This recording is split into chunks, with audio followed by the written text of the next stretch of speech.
Je suis mort, et je me suis tenu devant Jésus. Et il m'a montré le péché qui entraîne des millions de chrétiens en enfer chaque heure.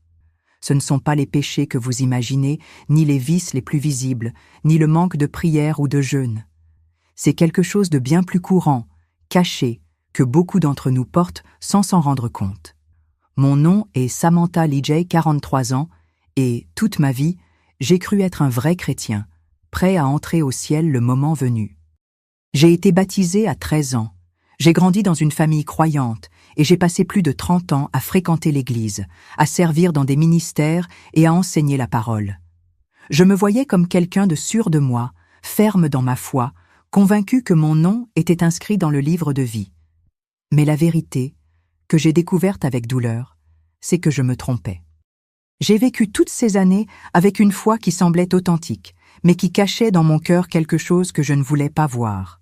Un poids de souffrance, de ressentiment et de manque de pardon qui, selon Jésus, pouvait me coûter mon salut éternel. Mes parents, Robert et Linda, étaient des exemples de dévouement au sein de notre église méthodiste. Papa était diacre et maman jouait du piano dans la chorale. J'ai grandi en étant témoin de leur engagement chrétien et, dès mon plus jeune âge, j'ai appris que le dimanche n'était pas un jour comme les autres. C'était un jour pour être dans la maison du Seigneur. Je me souviens de l'excitation que j'ai ressentie lorsque j'ai accepté Jésus à 8 ans, pendant les vacances d'école biblique. Je me sentais purifié, pardonné et membre de quelque chose de plus grand que moi. À chaque service, à chaque louange, à chaque prière, je croyais consolider mon cheminement. Et lorsque je me suis fait baptiser des années plus tard, ce sentiment d'appartenance était si réel que je pensais que rien ne pouvait me séparer de la présence de Dieu. À 25 ans, j'ai épousé David, mon colocataire d'université et chrétien comme moi. Ensemble, nous avons bâti ce que tout le monde autour de nous appelait un mariage exemplaire. Nous allions fidèlement à l'église, élevions nos 2 enfants dans la foi et étions toujours impliqués dans divers ministères. J'organisais des réunions de femmes, dirigeais des études bibliques et organisais des retraites annuelles. Aux yeux de tous, j'étais l'image même d'une femme pieuse, dévouée à sa famille, à l'Église et au royaume de Dieu. Et j'y croyais moi-même, ignorant qu'il y avait des failles cachées dans les fondements de ma foi, failles qui révéleraient plus tard à quel point j'avais tort sur ce que signifie réellement être sauvé. Ces fissures ont commencé à apparaître à des moments inattendus de ma vie. La première est apparue il y a 15 ans, lorsque j'ai été trahi par ma meilleure amie, Rachel. Je lui faisais confiance comme à une sœur, partageant avec elle mes peurs et mes difficultés les plus profondes, surtout lorsque mon mariage battait de l'aile. Cependant, j'ai découvert qu'elle avait transformé mes confessions en commérages au sein de l'Église, exposant ma douleur sous forme de demandes de prière. Cela m'a blessé d'une manière que je n'aurais jamais cru possible. Ce jour-là, un profond ressentiment a surgi en moi, qui, malgré mes prières et mes tentatives de pardonner, n'a jamais été vraiment surmonté. Je me disais que j'avais pardonné à Rachel parce que je continuais à être poli, à participer au même ministère et même à l'embrasser en public.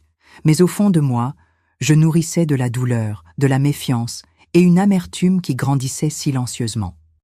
J'ai passé des années à croire que pardonner consistait simplement à ne pas chercher à se venger, mais ce que je ne comprenais pas, c'est que le véritable pardon va bien au-delà. Il exige de se libérer de sa dette, de souhaiter bonne chance et de bénir ceux qui nous ont blessés. Je ne l'ai jamais vraiment fait. Et cette blessure n'était que la première, car avec le temps, d'autres sont apparues, plus profondes, plus lourdes, plus destructrices pour ma foi. Avec le recul, je me rends compte que le vernis de sainteté que je portais n'était qu'un masque. J'étais impliqué dans toutes les activités de l'Église, enseignement, conseil et direction. Mais intérieurement, je nourrissais du ressentiment envers ceux qui m'avaient blessé. Mon ami, mon frère et même ma fille. Je parlais de grâce tout en nourrissant de la dureté dans mon cœur. Je prêchais le pardon tout en nourrissant du ressentiment. C'était comme si ma vie était une performance religieuse qui trompait tout le monde, y compris moi-même. Et c'est ainsi que j'ai vécu pendant des années, jusqu'au jour où ma vie s'est brusquement arrêtée et où j'ai découvert devant Jésus lui-même que tout cela ne suffirait pas à me sauver. Après la blessure infligée par Rachel, la vie a continué, mais une autre fissure, encore plus douloureuse, est apparue des années plus tard. Cette fois, elle est venue de ma propre famille, de mon frère Marc. Il avait toujours été le fils rebelle, celui qui ne parvenait pas à se poser, changeant constamment de travail et prenant des décisions irréfléchies. Mais rien ne m'avait préparé au jour où nous avons découvert qu'il avait volé 15 000 $ de la retraite de nos parents. J'ai vu mon père, un homme d'une 60aine d'années, contraint de travailler dans un supermarché pour tenter de compenser ce qu'il avait perdu. J'ai vu ma mère pleurer en secret, se sentant trahie par son propre fils. Et en moi, une révolte si grande est née que je me souviens encore aujourd'hui du sentiment d'impuissance et de rage qui me brûlait la poitrine.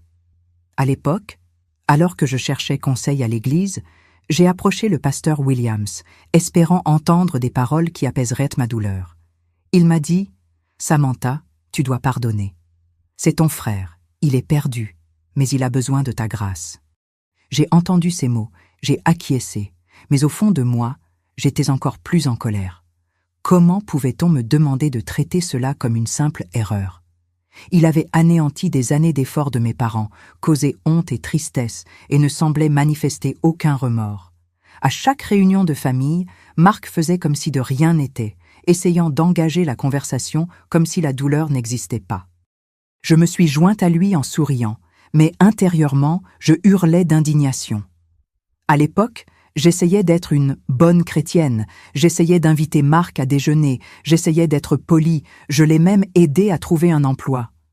Mais en vérité, mon cœur était rempli de haine. Non seulement je ne pardonnais pas, mais je commençais à nourrir du ressentiment envers Dieu. Je me demandais pourquoi il permettait à des gens comme eux de causer tant de souffrance tout en attendant de moi que je fasse preuve de grâce. Cette pensée me rongeait, m'empêchant de prier sincèrement, me faisant réciter des versets machinalement, sans jamais croire vraiment que la situation puisse changer. Et, sans m'en rendre compte, l'amertume s'est intensifiée en moi, rendant le pardon presque impossible à imaginer. Le plus douloureux était la pression voilée de l'Église elle-même et même de ma famille. Tout le monde attendait de moi que je sois un exemple de foi, une femme mûre qui aborde les problèmes avec patience et pardon. J'ai conservé cette image. J'ai continué à servir dans l'Église, à enseigner des études bibliques et à participer à des retraites. Mais intérieurement, la réalité était différente. J'étais de plus en plus endurcie, toujours plus éloignée du véritable amour que Dieu exigeait. Je répétais de belles phrases sur la grâce et la miséricorde, mais quand j'ai vu Marc, mon cœur s'est fermé comme une pierre. Cette duplicité m'a consumé au point de ne plus pouvoir distinguer la foi que je professais du ressentiment qui me contrôlait. Aujourd'hui, je comprends que je vivais dans une prison invisible. Extérieurement, j'étais une chrétienne exemplaire. Intérieurement, j'étais enchaînée à une haine qui grandissait silencieusement. Et pire encore, je ne réalisais pas que ce manque de pardon séparait mon âme de Dieu. Je croyais que ma présence à l'Église, mes prières et mes œuvres suffisaient à compenser cet échec. Je pensais, Dieu sait que j'essaie, il comprend ma douleur. Mais je ne réalisais pas que la parole était claire et qu'il n'y avait aucune excuse à mon endurcissement. En pratique, je choisissais de nourrir mon ressentiment plutôt que d'obéir au commandement de pardonner. Des années plus tard, lorsque tout a été révélé devant Jésus, j'ai compris que mon insistance à entretenir cette douleur envers Marc était l'un des plus grands obstacles au salut. Je pensais que ma religiosité était un bouclier, mais ce n'était qu'un déguisement. L'amertume que je nourrissais envers mon propre frère est devenue une accusation contre moi-même. Ce n'était pas seulement un détail du passé, c'était une blessure ouverte qui révélait qui j'étais vraiment au fond de moi. Je n'étais pas libre, je n'étais pas sauvé. J'étais esclave d'un mensonge, croire que je pouvais vraiment aimer Dieu sans pardonner à ceux qui m'avaient blessé. Si la trahison de Rachel et l'échec de Marc m'avaient déjà laissé des cicatrices, rien n'était comparable à ce que j'avais vécu avec ma fille, Émilie. J'ai toujours cru élever mes enfants selon les voies du Seigneur. Nous faisions des dévotions, prions ensemble, les emmenions à l'école biblique et leur enseignions les valeurs chrétiennes dès leur plus jeune âge.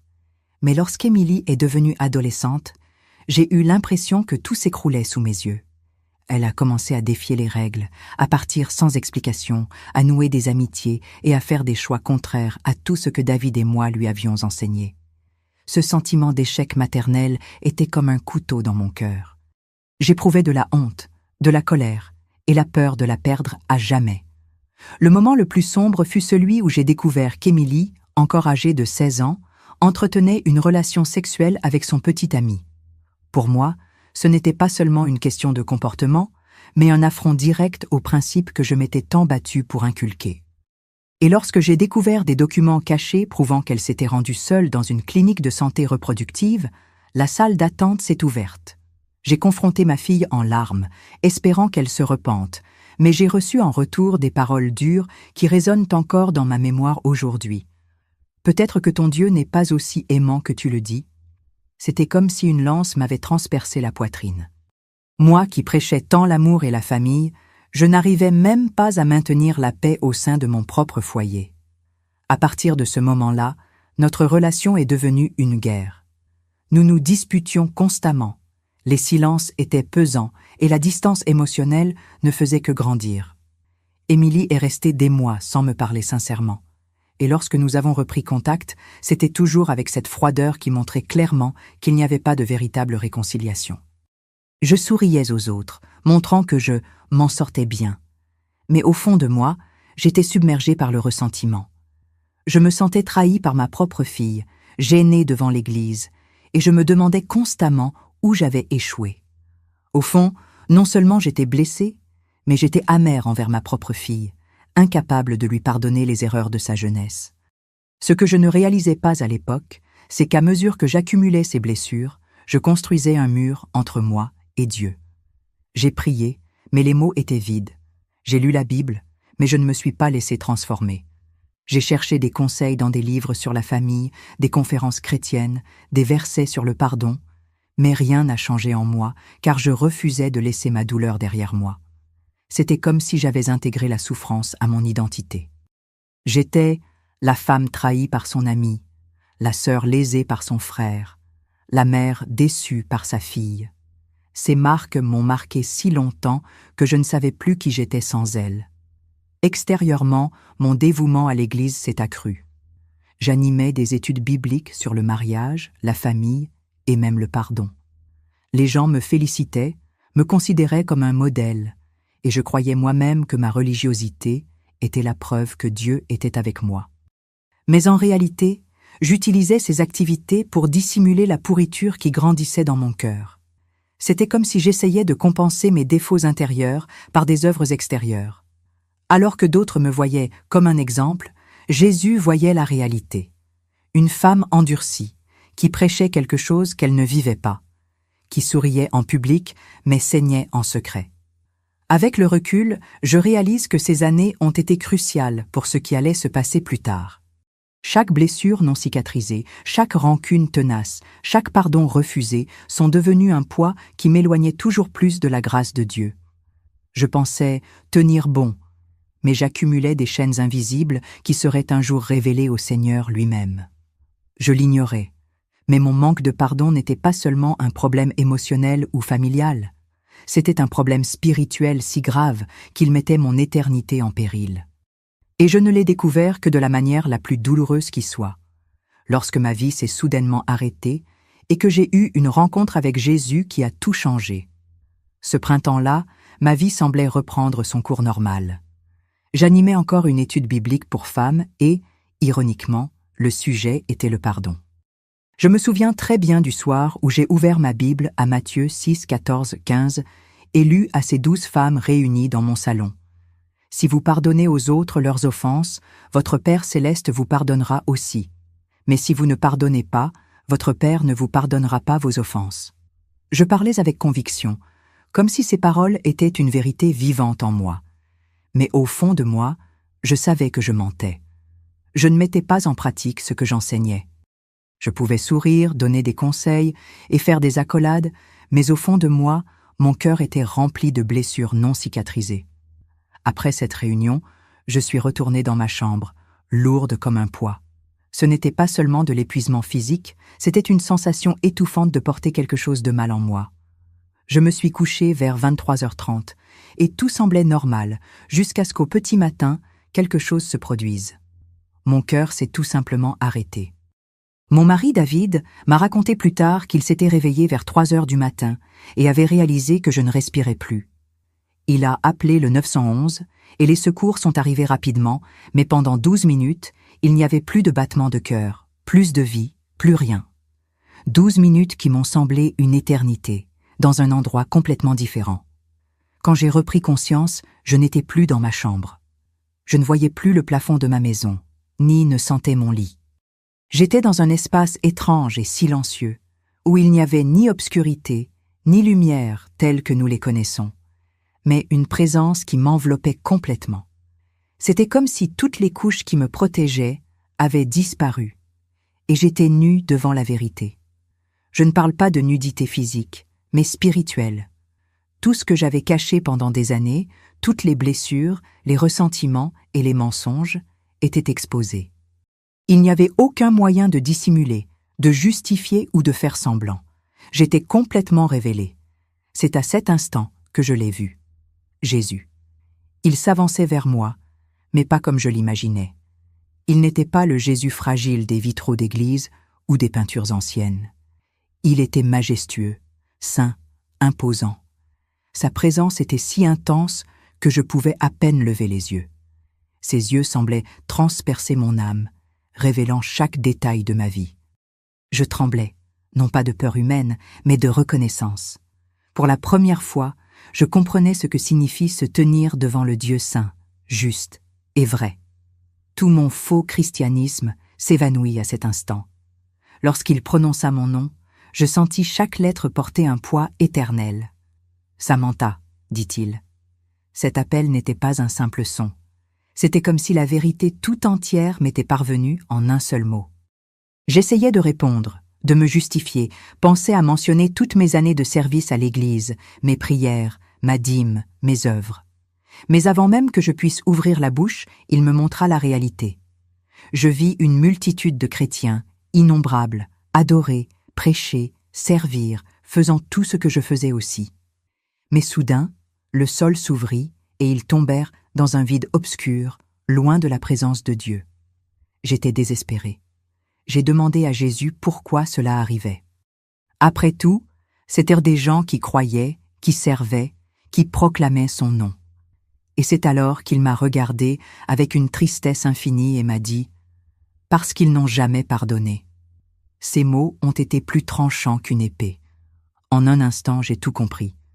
J'ai compris que mon ressentiment envers Rachel, ma colère envers Marc, mon ressentiment envers Émilie n'étaient pas que des blessures émotionnelles, mais des prisons spirituelles qui me séparaient de Dieu lui-même. Et là, devant le Seigneur, j'ai compris que le manque de pardon est une condamnation à mort éternelle. Quand Jésus m'a montré cette multitude de chrétiens en train de tomber, le choc a été insupportable. J'ai reconnu leurs expressions, leur façon de chanter, de lever les mains, de prêcher, de publier de belles phrases. Ils étaient comme moi, des gens qui tenaient la Bible entre leurs mains, mais dont le cœur n'avait pas été transformé. Et tandis qu'ils tombaient, j'ai réalisé qu'il n'y avait pas de cri de douleur, mais un silence d'absence. C'était comme tomber dans un vide éternel, loin de la présence de Dieu. Cela me terrifiait plus que toute idée d'enfer physique que j'avais jamais entendue. Il n'y avait pas de feu visible, mais l'absence totale de la gloire de Dieu. Et c'était pire que n'importe quel tourment. Tandis que je regardais, Jésus m'a révélé quelque chose qui a tout changé.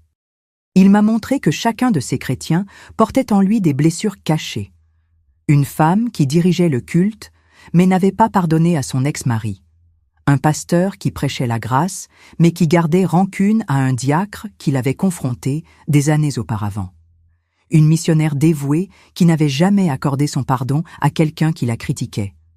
Et là, au milieu de cette foule, il m'a aussi montré. Je me suis retrouvée à sourire pendant les cultes, à serrer les gens dans ses bras, à animer des études sur le pardon, mais le cœur rempli de ressentiment. C'était comme regarder dans un miroir qui me révélait enfin la vérité. Jésus répéta alors des paroles que je connaissais, mais que je n'avais jamais prises au sérieux. Ils m'honorent des lèvres, mais leur cœur est loin de moi. À cet instant, les masques tombèrent. Peu importait le nombre d'œuvres accomplies, ni le nombre d'heures de service. Ce qui comptait vraiment, c'était l'état de leur cœur. et le mien était pourri, plein d'orgueil blessé, de blessures non résolues. Je réalisais que pendant des années, j'avais confondu religiosité et salut, œuvres et transformations, apparence et vérité. Mais devant lui, tout cela ne valait rien. Ce qui comptait, c'était d'avoir appris à pardonner comme j'avais été pardonné. Il m'a ensuite montré à nouveau le verset que je m'étais appris tant de fois, mais qui semblait désormais gravé dans la pierre. Matthieu 6, 14, 15. Ce n'était ni une métaphore, ni un symbole, c'était une loi spirituelle. Tout comme la gravité tire vers le bas, le manque de pardon éloigne l'âme de Dieu. Je me suis souvenu du nombre de fois où j'avais dit à d'autres femmes « Le pardon est un choix, pas un sentiment ». Mais au fond, je ne l'avais jamais vraiment choisi. J'avais simplement masqué ma douleur par la religion. Et Jésus m'a montré qu'il n'y a pas de véritable salut tant que le cœur est fermé au pardon. J'ai pleuré comme jamais auparavant. Impossible de me justifier, impossible de discuter. Il m'a montré que tout mon service, mes offrandes, mes prières, rien de tout cela ne pouvait effacer la dureté de mon cœur. J'avais reçu le pardon de Dieu tant de fois, mais je n'avais jamais vraiment offert mon pardon à ceux qui m'avaient blessé. C'était comme si je m'étais mise à la place du juge, décidant qui méritait la miséricorde et qui n'en méritait pas. Et Jésus l'a clairement dit. Il n'y a pas de place pour ce genre d'orgueil dans le royaume de Dieu. Qui ne pardonne pas n'est pas pardonné. C'était simple et dévastateur à la fois. À cet instant, j'ai compris que ma plus grande idolâtrie ne concernait pas les choses visibles, mais ma propre douleur. J'avais transformé mes blessures en un trône sur lequel je m'asseyais. J'ai chéri la douleur, justifié l'amertume et nourri le ressentiment. Et ce faisant, j'ai tenu mon cœur éloigné du véritable amour de Dieu. C'est alors que Jésus m'a demandé, d'une voix ferme mais aimante, « Es-tu prêt à me libérer de tes dettes? Es-tu prêt à pardonner complètement à Rachel, Marc et Émilie ?» Ces questions m'ont transpercé comme des flèches, et j'ai compris que le destin de mon éternité dépendait de ma réponse. Quand Jésus m'a posé ces questions, j'ai ressenti le poids de chaque nom qu'il a mentionné. Rachel, mon amie qui m'avait trahi, Marc, mon frère qui a blessé nos parents, Émilie, ma fille qui a rejeté mes enseignements. Je portais ces blessures comme des chaînes, et l'idée de les abandonner me semblait impossible. J'aurais voulu dire oui immédiatement, que j'étais prête, mais au fond de moi, je savais qu'il y avait encore une résistance en moi. Je ne voulais pas l'admettre, mais une partie de moi voulait encore qu'il ressente la douleur qu'il m'avait causée. Et c'est à ce moment-là que Jésus m'a montré que le véritable pardon ne naît pas des sentiments humains, mais de la grâce de Dieu.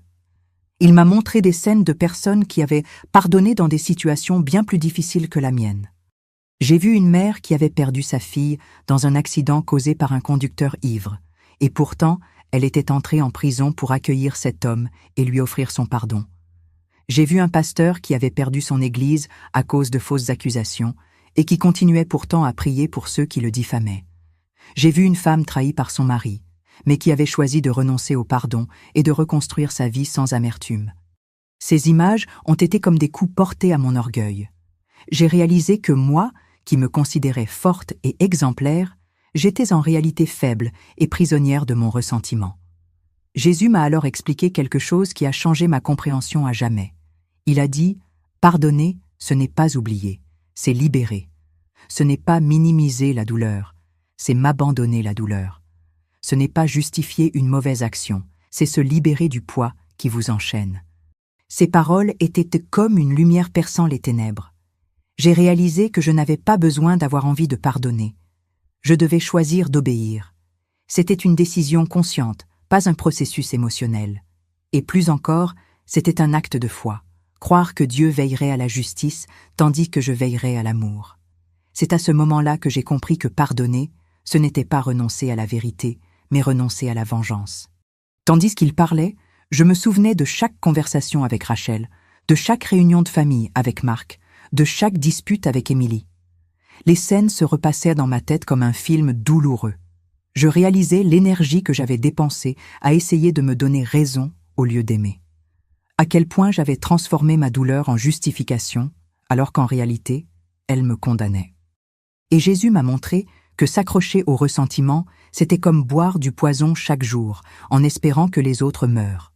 En fin de compte, c'est mon âme qui était détruite par le manque de pardon. C'est alors que Jésus m'a révélé quelque chose d'encore plus puissant. Il a ouvert les Écritures devant moi et j'ai revu Matthieu 6, 14, 15. Mais cette fois, non pas comme des lettres sur une page, mais comme une loi vivante, immuable et absolue. J'ai compris qu'il ne s'agissait pas d'une suggestion ou d'un conseil. C'était une règle éternelle. Celui qui ne pardonne pas n'est pas pardonné. Peu importe le nombre de bonnes œuvres, le temps passé à l'église ou le nombre de prières, si le cœur refuse de pardonner, il est en rébellion contre Dieu. Cette révélation m'a complètement brisé, car j'ai enfin compris que toute ma vie religieuse était vaine face à un cœur endurci. À ce moment-là, je me suis mise à pleurer sans pouvoir me retenir. J'ai dit à Jésus, « Je ne sais pas comment, mais je veux pardonner. Je veux me libérer de cette douleur. Je veux obéir. » Et il m'a répondu avec fermeté et tendresse à la fois, « Tout comme tu as reçu mon pardon, tu dois m'offrir le tien. Ce n'est pas par ta force, c'est par ma grâce.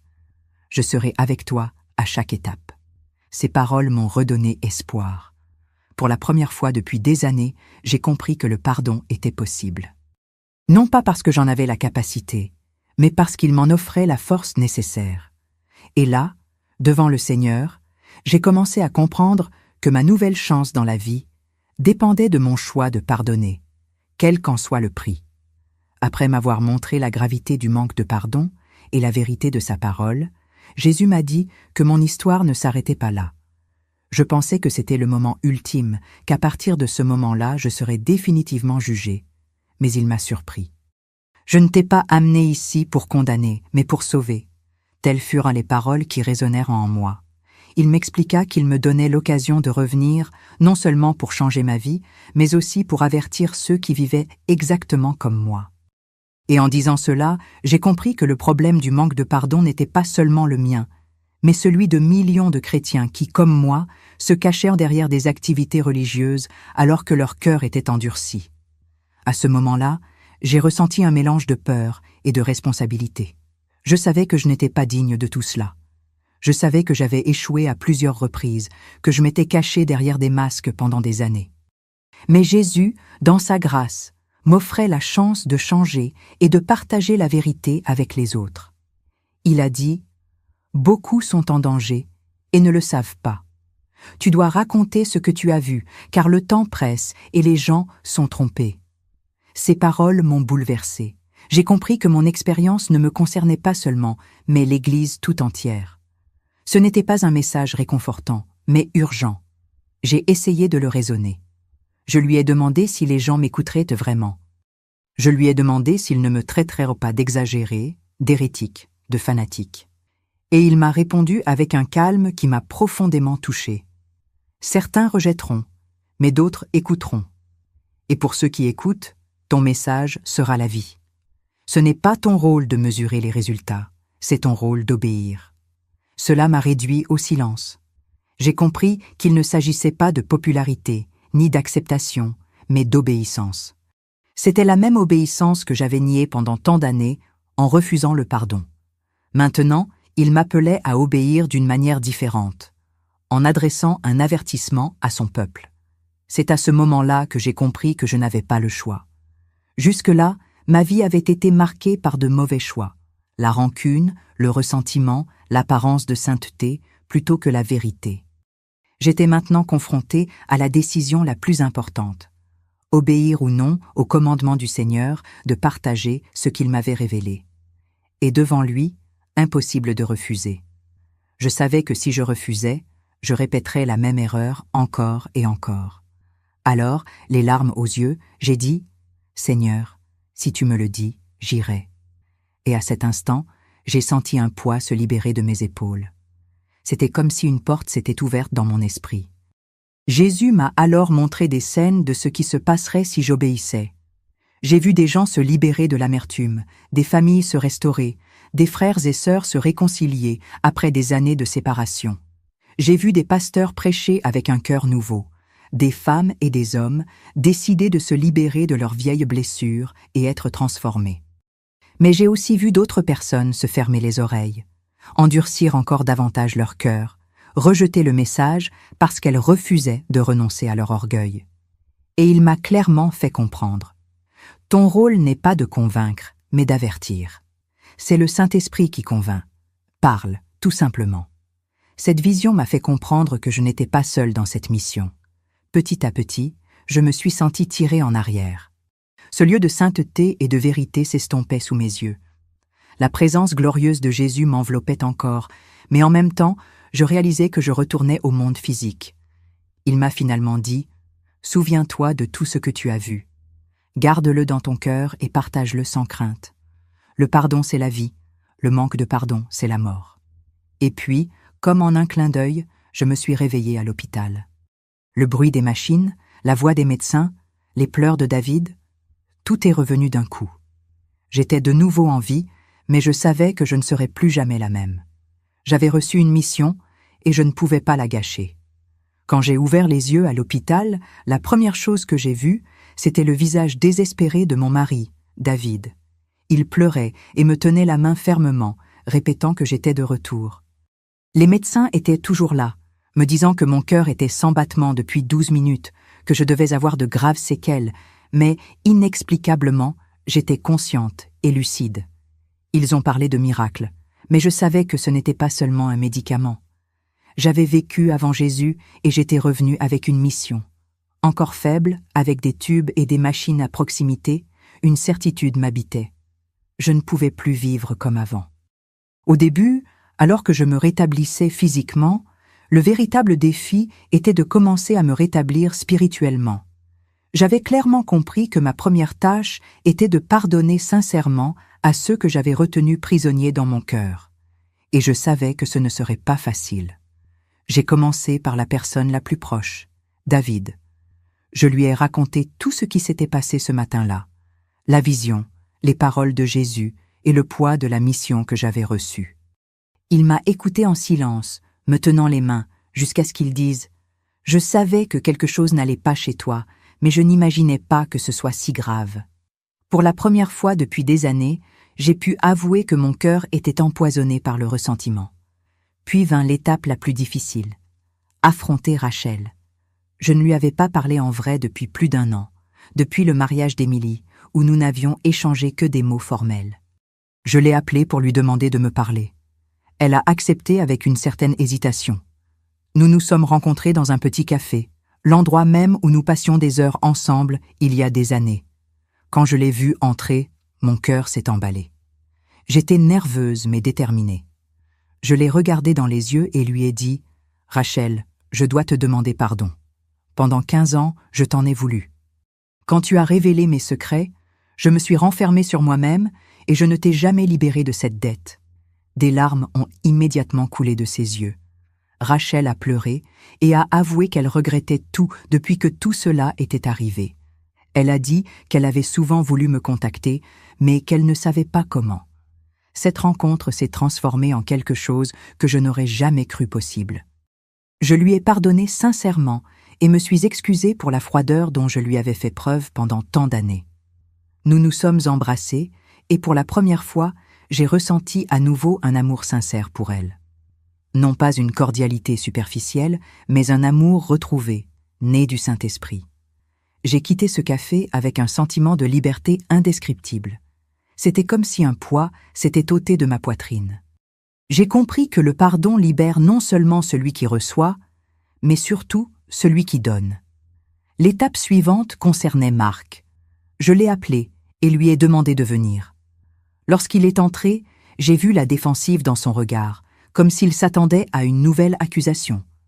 Mais au lieu de cela, je lui ai dit « Marc, j'ai failli mourir la semaine dernière, et Dieu m'a montré que je nourrissais de la haine envers toi. Je veux que tu saches que je me libère complètement de cette dette. Je te pardonne. » Il était sous le choc, incrédule. Il s'est mis à pleurer et m'a dit qu'il avait toujours eu honte de ce qu'il avait fait et qu'il se sentait rejeté par sa famille.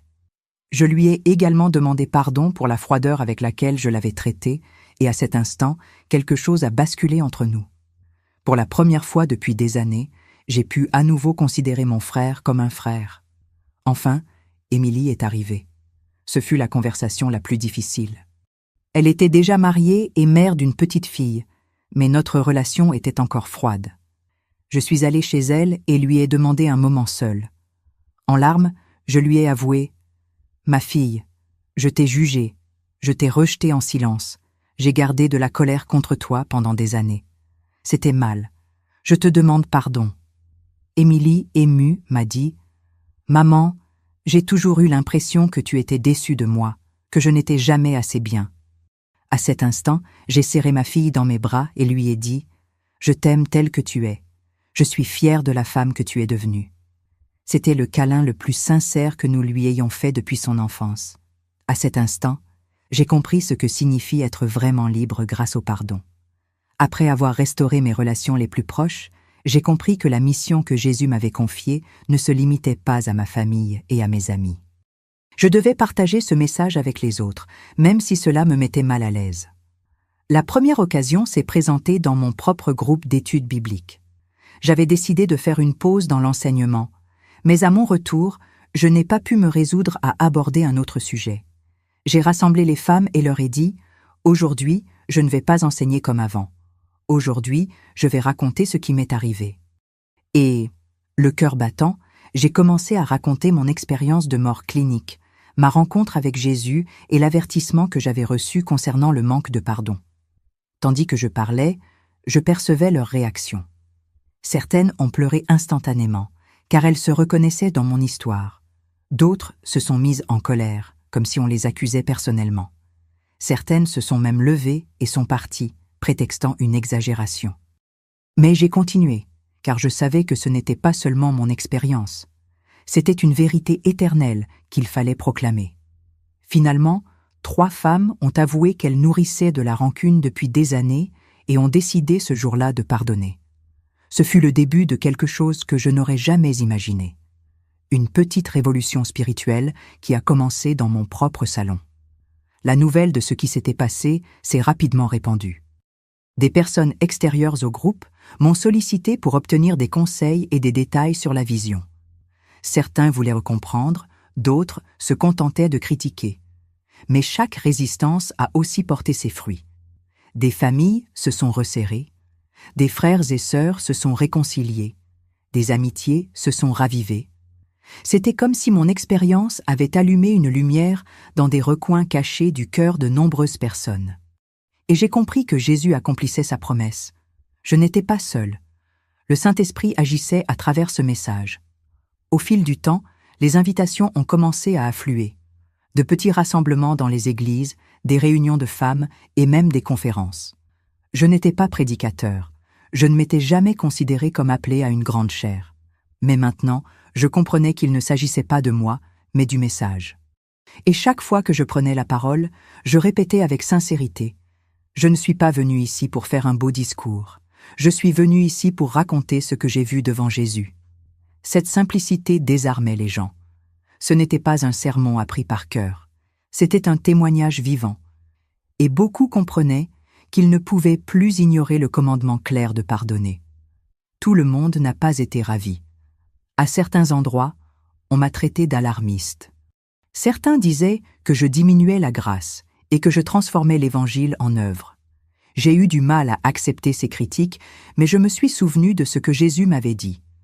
Certains écouteront, d'autres non. Ton rôle est d'obéir. Alors, j'ai persévéré, malgré la résistance. Le plus incroyable était de constater que même là où il y avait du rejet, il y avait toujours quelqu'un touché par le message. Il a suffi qu'une seule personne décide de pardonner pour que tous mes efforts en valent la peine. Car je connaissais le poids du ressentiment et aussi la force d'en être libéré. Cette période de ma vie m'a montré qu'il n'y a rien de plus puissant que la vérité dite avec sincérité. Je n'ai pas utilisé de mots fleuris ni cherché à impressionner. J'ai simplement partagé la réalité crue de mon expérience. Et j'ai réalisé que les gens entrent en contact profond avec la vérité. Ce qui m'est arrivé n'avait pas pour but de m'élever, mais d'avertir beaucoup de gens avant qu'il ne soit trop tard. Et chaque fois que je racontais mon histoire, je ressentais à nouveau la responsabilité que Jésus m'avait confiée ce soir-là. Avertir l'Église que sans pardon, point de salut. Au fil des mois, j'ai réalisé que le message ne touchait pas seulement les femmes lors de petits rassemblements, mais aussi les pasteurs et les responsables d'église. L'un des premiers fut le pasteur Williams lui-même, celui qui, des années plus tôt, m'avait conseillé de pardonner à mon frère. Après avoir entendu mon témoignage lors d'un culte, il s'est approché de moi et m'a dit « Samantha, je prêche sur le pardon depuis 25 ans, mais j'avoue que je n'en ai jamais compris la gravité autant que toi. » Cela m'a profondément marqué. C'était comme si Dieu se servait de mon expérience pour réveiller même ceux qui étaient déjà habitués à enseigner sur ce sujet. Au fil du temps, j'ai constaté de réels changements dans notre chair. Des sermons qui considéraient auparavant le pardon comme facultatif ou simplement recommandé ont commencé à être prêchés comme une question de vie ou de mort spirituelle. Le pasteur a commencé à insister sur le fait qu'il ne s'agissait pas d'être un bon chrétien devant les autres, mais d'être pur devant Dieu. Et, plus surprenant encore, il a lui-même avoué nourrir de la rancune envers d'autres responsables. Il a publiquement demandé pardon et s'est montré vulnérable devant l'Église. Cela a déclenché un mouvement inattendu. Des familles se sont levées pour se réconcilier, là, au beau milieu du culte. La présence de Dieu semblait envahir cet espace d'une manière nouvelle. J'ai également reçu des invitations à prendre la parole lors de conférences de femmes. À certaines occasions, la réaction a été intense. Les gens pleuraient, se serraient dans les bras et appelaient leur famille le jour même pour s'excuser. Mais à d'autres, il y avait de la résistance. Les organisateurs m'ont dit que j'étais trop dure, que je faisais fuir certaines participantes. Je comprenais que tout le monde n'était pas prêt à écouter, mais cela ne m'a pas perturbée. Je me souvenais toujours des paroles de Jésus. Certains rejetteront, mais d'autres écouteront. J'ai donc parlé avec courage, sans me soucier des critiques, car le vrai fruit ne consiste pas à plaire au public, mais à obéir au Seigneur. L'un des moments les plus mémorables a été la réception d'une lettre d'une femme nommée Patricia, qui avait assisté à mon sermon lors d'un événement. Elle racontait qu'elle nourrissait de la haine pour sa sœur depuis 10 ans à cause d'une trahison familiale. Après avoir entendu mon témoignage, elle a appelé sa sœur et lui a complètement pardonné. 3 jours plus tard, elle a été victime d'une crise cardiaque inattendue. Pendant son traitement, elle m'a dit qu'elle n'avait pas peur, car elle savait que son cœur était pur devant Dieu. En lisant cette lettre, j'ai pleuré. J'ai compris que ce n'était pas seulement ma vie qui avait été sauvée cette nuit-là, mais aussi celle de nombreuses autres personnes qui choisissaient d'obéir au commandement du pardon. Ces témoignages ont confirmé ce que Jésus m'avait montré. Le manque de pardon est l'un des plus grands pièges spirituels de notre époque. Ce n'est pas un détail, c'est un poison qui s'infiltre silencieusement et tue lentement l'âme.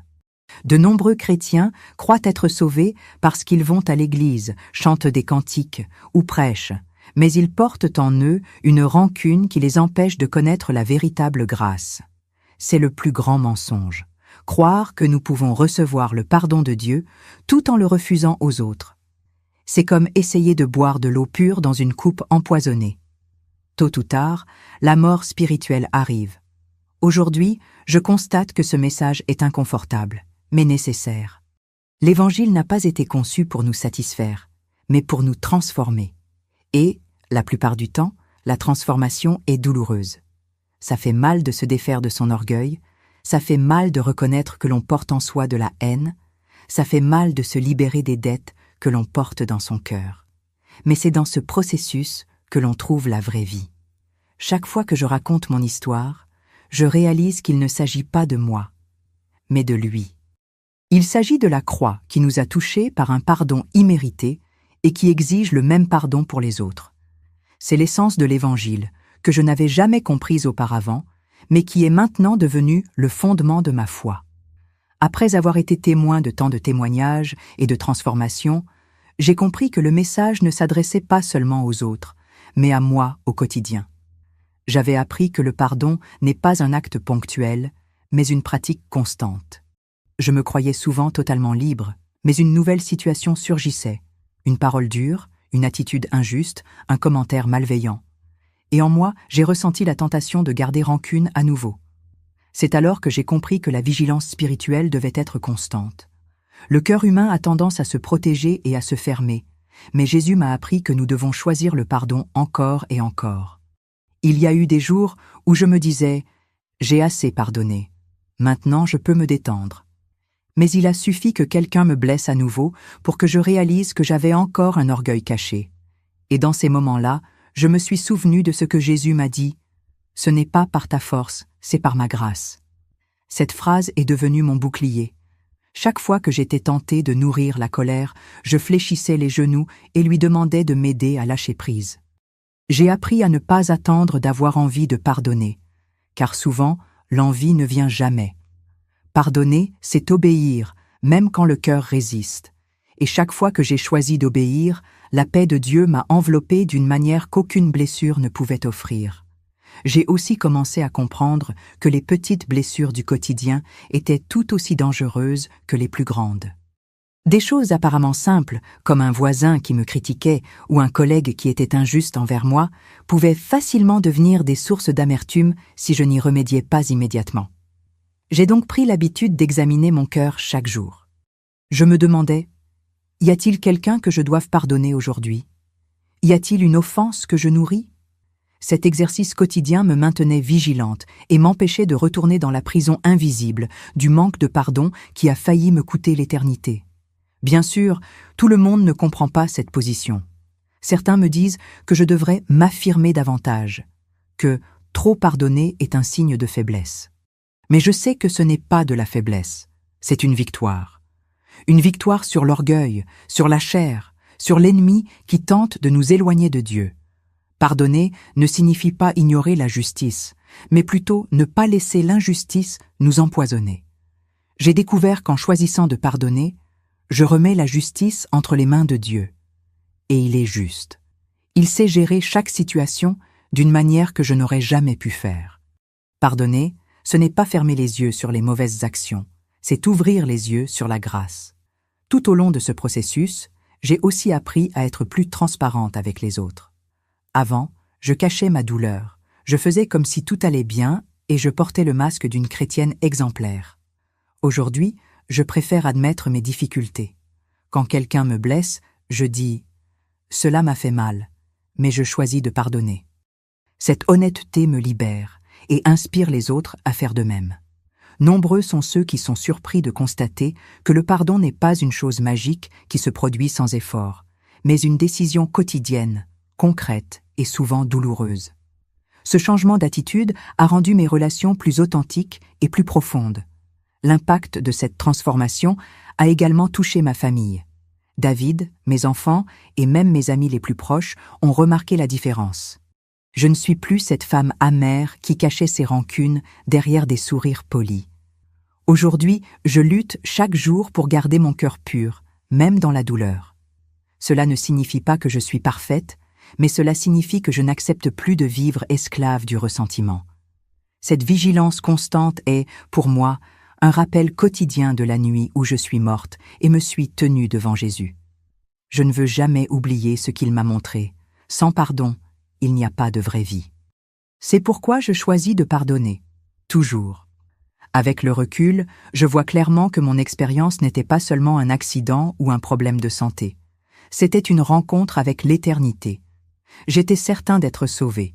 Après tout, j'avais consacré toute ma vie à l'Église, au service, à la prière et à l'enseignement.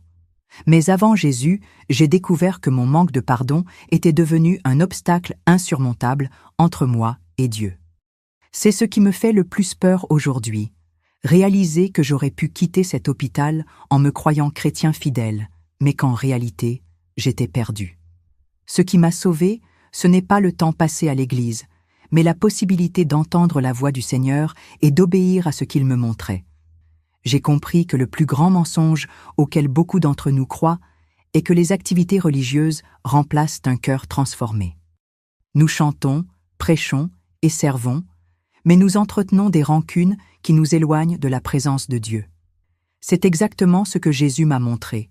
Une multitude de chrétiens qui chutent parce qu'ils n'ont jamais appris à pardonner véritablement.